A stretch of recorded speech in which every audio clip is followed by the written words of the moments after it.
Straighten up, rifleman. There's a new sheriff in town. 6.8 Western.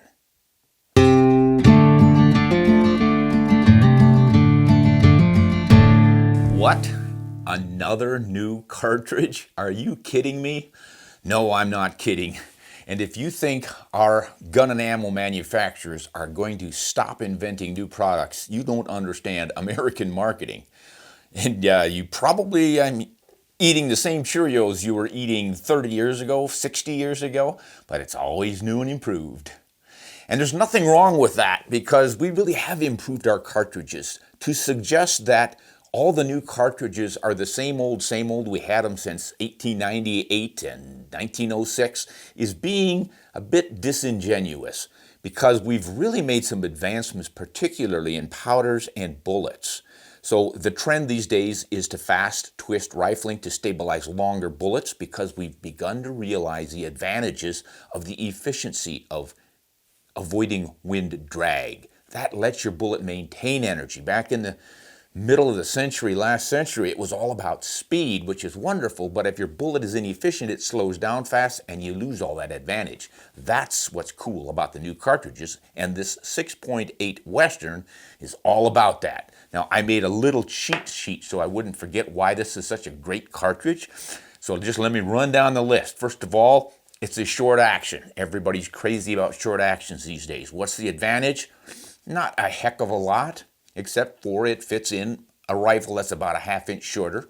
So everything's a little more compact. And then some will say that it's a little more efficient because the powder inside of that fat, short case is all a little closer to the primer where the fire comes out to ignite everything. So you get ignition closer to the center of that mass of powder.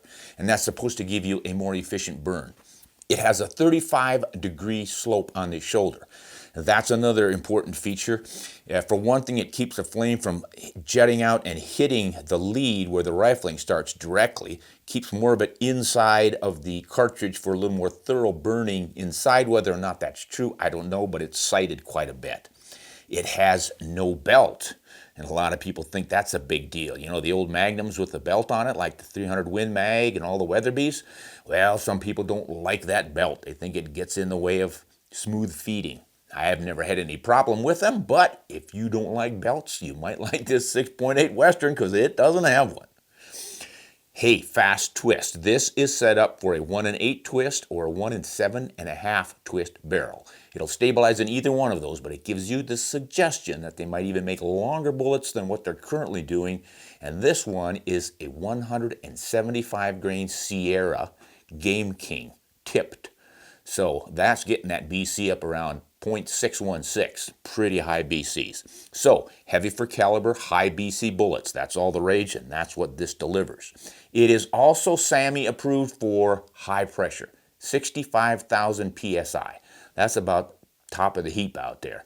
I think the 270 is good for 65, and 22-250, good for 65, but not a lot of other ones that go that high. Maybe the 300 Win Mag. So you're really getting all you can out of that cartridge with those kinds of pressures. Now the recoil that this will generate is pretty much right in between that of a 270 and a 7 Rem mag. About, well, it's a little bit less than a 30-06 shooting a 180 grain bullet. So a lot of folks know what that feels like. So in the same weight rifles, you should have a little bit less recoil than that. And then you've got the touchstone to history. Now, why would a 6.8 Western have a touchstone to history? Well, it was created with a joint effort of Browning and Winchester, and they have been a team since the 1880s. And of course, Winchester is famous for the horse, the riding horse, the Pony Express horse on their logo. And they've been around since the cowboy days, and they had some great cartridges and rifles. The rifle that won the West. And that's Winchester, Western. So there's where the touchstone is. But what about 6.8? What the heck is that? That is the metric designation for 270. And of course, 270 really put Winchester on the map way back in 1925. That was really one of the first fast, sleek, long-range cartridges that really made waves, and it was a long time before anything else came out in that 270. Why did they go with 6.8 and not play on the 270? I think it's because everybody these days is looking for that metric designation. The 7 millimeters and the 6.5s especially, and now even the 6 millimeters are really coming on strong. So I think it gets more attention, especially from the young folks who are used to seeing those metric designations. But it is shooting the same bullet as the old 270. And as long as we're talking about that old 270, there it is. Let's do a little quick comparison. Obviously, we've got the standard length action and the short action. This overall length is just under 3 inches. 2.955 is the max overall length for this. So it will fit most magazines and short action rifles these days. And a lot of folks don't realize that the action on the rifle itself can usually handle a pretty long cartridge. You don't really have to keep it under 2.8, which was the standard for the 308. But the magazines won't take them. You put those long bullets in there and they won't fit inside of that magazine. So a lot of manufacturers are now just enlarging their magazines a little bit. So generally, any of these cartridges in the short actions that are stretched out to about 3 inches will fit. But, of course, you want to check your rifle.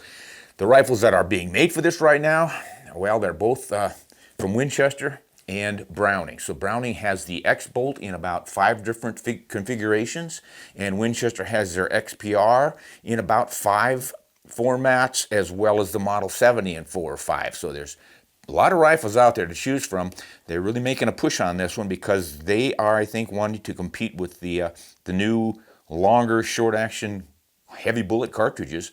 And by golly, 270 is a good place to do it.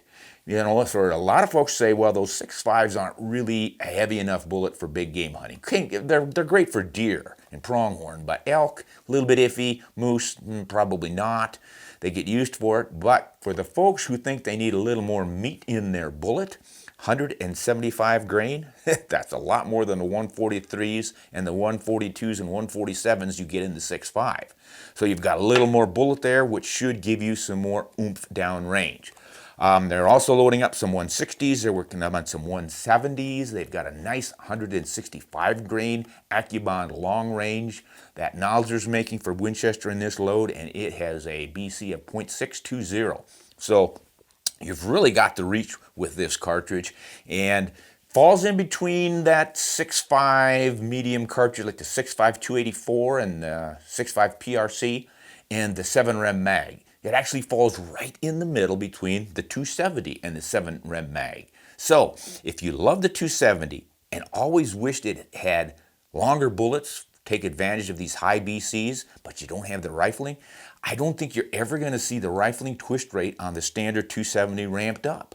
They just can't afford to do it because too many people with these old rifles will buy the new ammo and find out if it works and fits in there, still's not going to stabilize. They'll have lousy accuracy. They won't quite understand why. It'll be a mess. So don't expect that standard 270 to get a faster twist. If you want a fast twist, long reach, heavy, high BC bullet in a 270, this 6.8 Western could be your baby.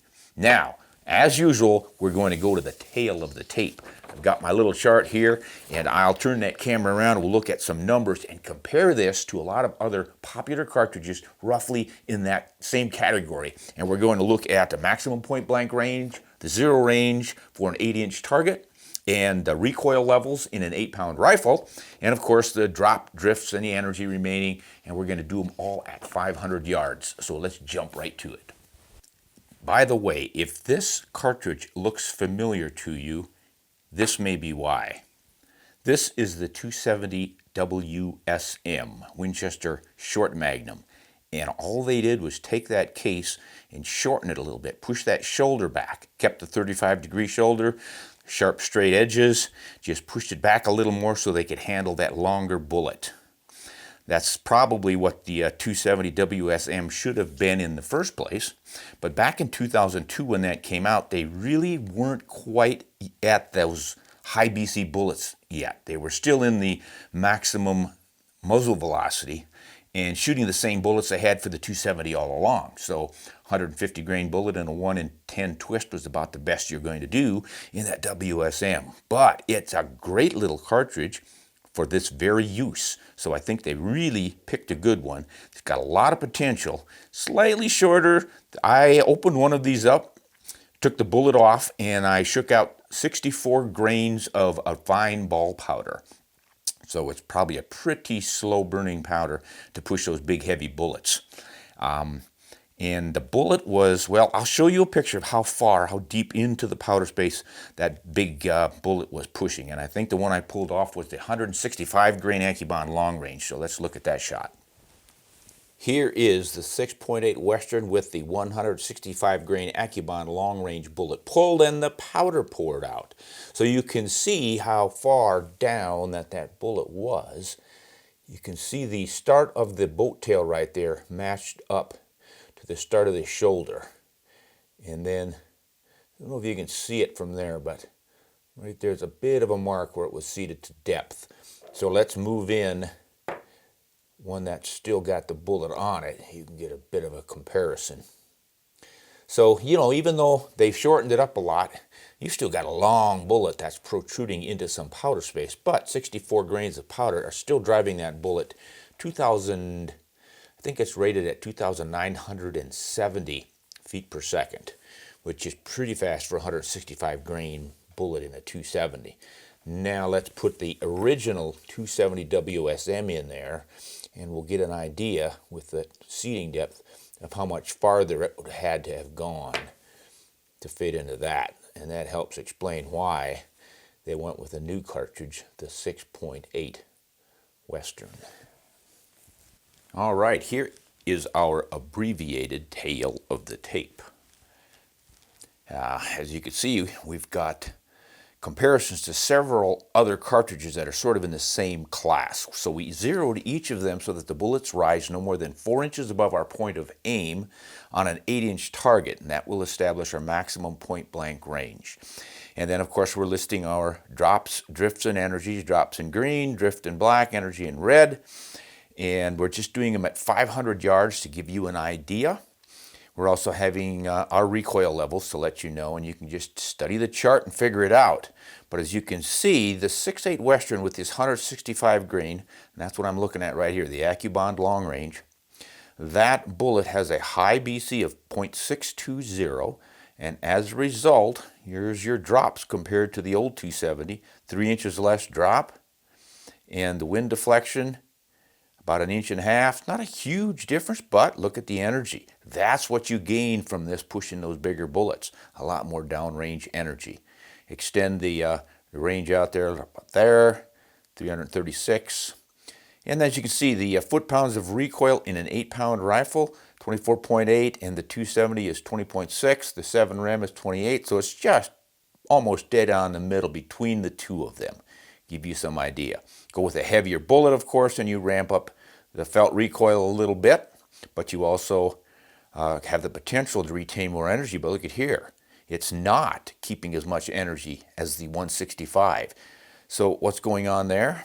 Ballistics coefficient, 617, 620, and pushing that bullet a little bit heavier, a little bit slower, getting out of the gate. So this one's running out at 2,835 feet per second, this one at 2,970.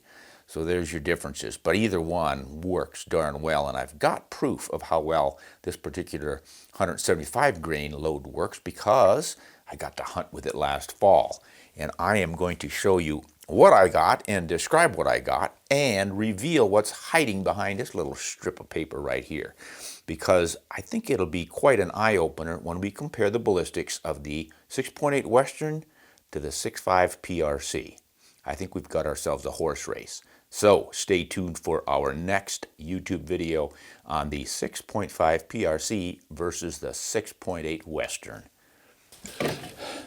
Hey guys, my wife reminded me the other day I forgot to put an ending on that 6.8 Western video, so let's do it now. If you're thinking about that 6.8 Western, if you love a 270 and you just want a little heavier bullet, this is probably the one to look at. Give it a hard look. Subscribe to this channel if you could, we'd really appreciate it. And you can find more details about that 6.8 Western on my blog, ronspomeroutdoors.com.